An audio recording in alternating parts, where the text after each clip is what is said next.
নমস্কার, আমি ডক্টর অভিক ঘোষ। আজকের বিষয় আর্টিকেরিয়া বা আমবাত, বাংলায় আমবাত। আমার কাছে পেশেন্ট এসেছিলেন। এই পেশেন্ট অনেক ছোট, মাত্র 4.5 বছরে আমার কাছে এসছে।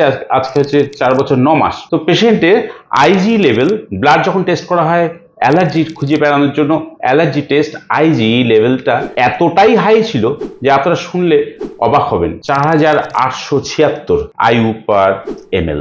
এই অবস্থায় মানে যেখানে আমরা 500 ক্রস করলে অবাক হই, বা পেশেন্টের প্রচন্ড ইচিং হয়, প্রচন্ড সমস্যা তৈরি হয়, প্রচুর হাঁচি। এই যে অ্যালার্জির অনেকগুলো ম্যানিফেস্টেশন আছে, অনেক রকম ভাবে অ্যালার্জিকে আমরা চিনতে পারি বা দেখতে পারি। তা ওর ক্ষেত্রে যেটা হতো, চাকা চাকা ফুলে যেত, সমস্ত গায়ে লাল লাল চাকা চাকা ফুলে যেত। এবং সেই জিনিস তার যখন আমি খুঁজতে গেলাম, ব্লাড রিপোর্ট বের করলাম, তখন দেখি 4876 IU per ml তার আইজি লেভেলটা অসম্ভব বেশি। এবং সেই ট্রিটমেন্টের পরে আজকে 3700 নেমে এসেছে। প্রায় 1100 বা 1200 ইউনিট আমরা কম পেয়েছি।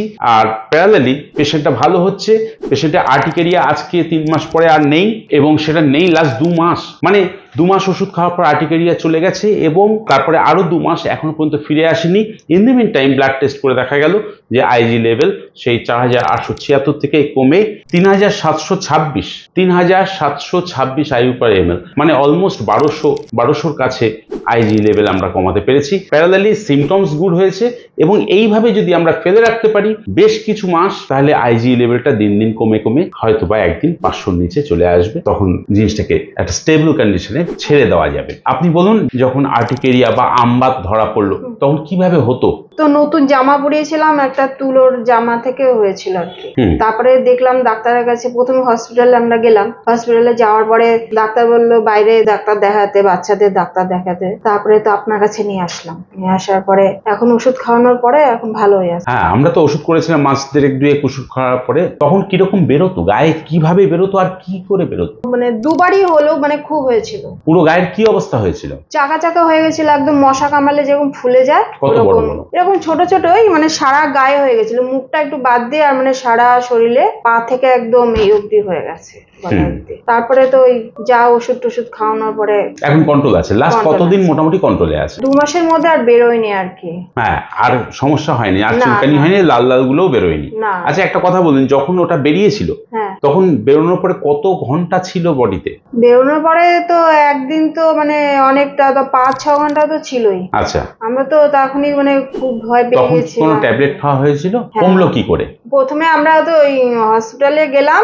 হসপিটালে যাওয়ার পরে ওষুধ দিল, একটা ইনজেকশনও করলো। আর্টিকেরিয়া আমরা অহরহই পেশেন্ট পাই, এবং অহরহই আমরা এটাকে সারিয়ে থাকি হোমিওপ্যাথিক্যালি। আর্টিকেরিয়া খুব ভালো কাজ করে, সুন্দর সুন্দর ওষুধ আছে, খুব ভালো কাজ করে। কিন্তু মজার বিষয় এটাই যে এত বেশি আইজি লেভেল সচরাচর খুঁজে পাওয়া যায় না, সবার দেখতে পাওয়া যায় না। ওর পাওয়া গেছে, এবং এটাকে কমানো খুব দুষ্কর। মানে এই যে আইজি লেভেলটা ওর ক্ষেত্রে এতটাই বেশি, এটাই অবাক করার মতো।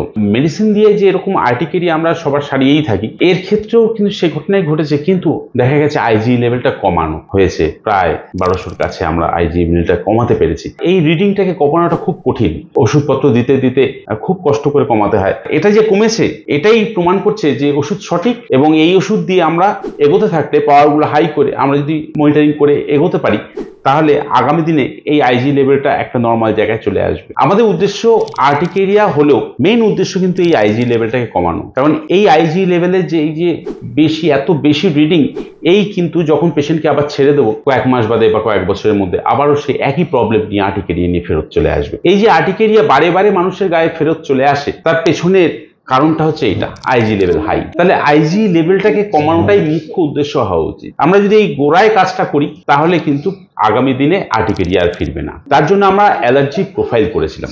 ওর ক্ষেত্রে কোকোনাট এবং আরো কিছু ব্যানানা ট্যানানা এইসব অনেক কিছু একটা লিস্ট পাওয়া গেছে। সেই লিস্ট দেখে ওনাকে আটকে দেওয়া হয়েছিল যে এইগুলো খাওয়ানো যাবে না। কিন্তু লাস্ট 2 মাস আগে পেশেন্টের কথা থেকে আমি পেয়েছি, লাস্ট বেরিয়েছিল আর্টিকেরিয়া, সে বা আমবাত যেটা হয়েছিল সেটা কোকোনাট খাওয়া থেকে হয়েছিল। এই ভুলটা আবার সে করে ফেলে, এবং সেখান থেকে আবার তার ডেভেলপ করে। তার মানে তার ওষুধ এত সুন্দর কাজ করেছে, এবং লাস্টবার যেটা বেরিয়েছিল সেটা কি সেই প্রথমবারের মতো বেরিয়েছিল না? অত বেরোয়নি। তার মানে দেখুন, যেটাতে সাসেপ্টিবিলিটি রয়েছে, যে কোকোনাটে প্রবলেম ওর রয়েছে, অ্যালার্জি টেস্টে পাওয়া গেছে, কোকোনাট ও খাওয়াতে আবার জিনিসটা হয়। প্রথমেও এরকমই হয়েছিল, তখন অনেক বেশি ছিল, আর পরে যখন আবার কোকোনাট খেয়েছিল তাতে আবারও আর্টিকেরিয়া হয়েছিল, কিন্তু তাতে এত বেশি প্রকোপ দেখা যায়নি। তার থেকেই বোঝা যায় যে ওষুধটা কাজ করছে। হোমিওপ্যাথি ওষুধ আর্টিকেরিয়ার উপর দারুণ কাজ করে, প্যারালালি আইজি লেভেল কমাতে সাহায্য করে। এটাই দেখানো ছিল। নমস্কার, ভালো থাকবেন।